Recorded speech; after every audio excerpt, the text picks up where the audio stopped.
10 tahun yang lalu saat saya mendirikan perusahaan ini, saya mengumpulkan 17 orang. Saya beritahu pada mereka bahwa saya akan memberi mereka $1 miliar tunai. 10 tahun telah berlalu sejak saya katakan itu. Dalam 10 tahun itu saya terus-menerus menjanjikan hal yang sama. Anda tahu apa yang terjadi 10 tahun kemudian? Itulah kenapa Anda harus terus-menerus menceritakan mimpi Anda pada orang lain. Apa yang perlu Anda ceritakan pada orang lain? Jika Anda menjanjikan mereka bahwa Anda akan memberikan $1 miliar tunai, maka Anda harus pastikan itu akan menjadi kenyataan. Hadirin, dengarkan saya. Ucapan Anda harus mendahului tindakan. Ucapan yang dikeluarkan oleh seseorang harus mendahului tindakan mereka. Biarkan ucapan Anda mendahului tindakan sehingga Anda harus menjadikannya kenyataan. Anda tahu saya belajar dari mana? Saya pelajari dari kitab suci. Apa yang Tuhan lakukan pertama kali ketika menciptakan dunia?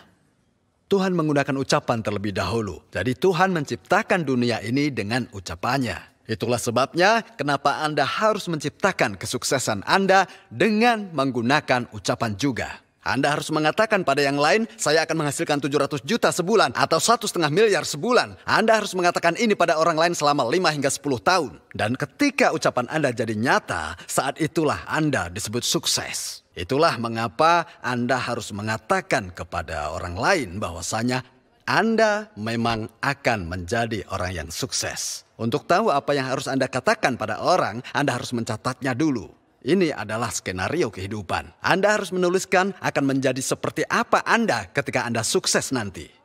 Untuk itu, Anda harus menjadikan ini layaknya sebuah film yang diputar di pikiran Anda. Saat Anda mencoba untuk menceritakannya, Anda tidak tahu harus berkata apa. Dan ketika orang bertanya, Anda akan menjadi apa setelah Anda sukses nanti, mereka akan terbata-bata.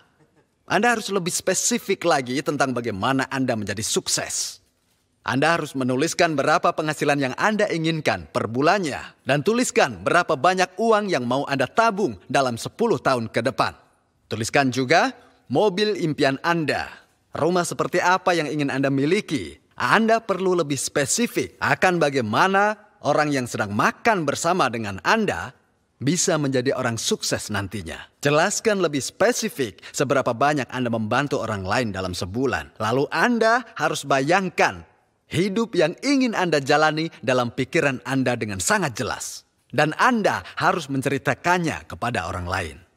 Sebagian orang akan mendengar Anda, tapi mungkin yang lain akan mengabaikan Anda. Tidak apa-apa, itu tidak masalah. Anda harus mendengarkan diri Anda sendiri. Dengarkan diri Anda sendiri untuk 5 hingga 10. Hidup seperti apa yang akan Anda jalani saat Anda sukses. Bayangkan gambaran ini dalam pikiran Anda. Dan untuk menggambarkan ini, Anda harus menulisnya terlebih dahulu.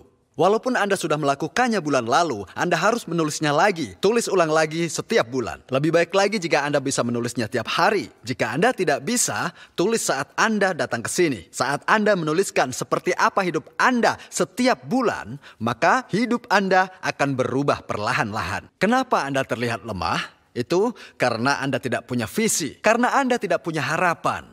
Ya memang, benar bahwa ada beberapa orang yang bisa memotivasi diri untuk punya harapan. Orang-orang itu penuh dengan harapan. Menurut Anda, orang seperti itu adalah orang yang optimis. Tapi meskipun Anda tidak optimis dan Anda tidak memiliki harapan, tapi jika Anda dapat menggambarkan visi dalam pikiran Anda dengan sangat jelas, itu bisa jadi penyemangat Anda. Anda akan menjadi orang yang penuh kekuatan. Karena itu, member-member yang bersama saya sejak awal didirikannya perusahaan Atomi ini, mereka tidak tahu bahwa dulu saya orang miskin. Mereka pikir setidaknya saya punya beberapa harta. Mereka tidak berpikir saya tidak punya apa-apa. Bahkan beberapa dari supplier kami berkata bahwa mereka tidak akan memasok kami dengan produk-produk yang lain jika mereka tahu bagaimana keadaan ekonomi saya saat itu. Namun, saya bukanlah orang yang seperti itu. Inilah sebabnya mengapa ucapan seseorang harus mendahului tindakan. Apa yang baru saya katakan? Ucapan seseorang haruslah mendahului tindakannya. Anda harus mendeklarasikan impian Anda pada orang-orang di sekitar Anda. Anda harus meneriakkan mimpi Anda kepada mereka walaupun mereka tidak percaya pada Anda. Anda harus tetap menceritakannya. Maka milikilah keberanian. Anda harus mendeklarasikan pada orang-orang di sekitar Anda hidup sukses yang selama ini Anda dambakan. Biarkan ucapan Anda menjadi kenyataan. Jika Anda beritahu orang lain tentang hidup sukses yang selalu Anda dambakan, maka Anda akan sukses. Saya harap Anda mempercayai ini. Saya akhiri pembicaraan ini. Terima kasih. Ya.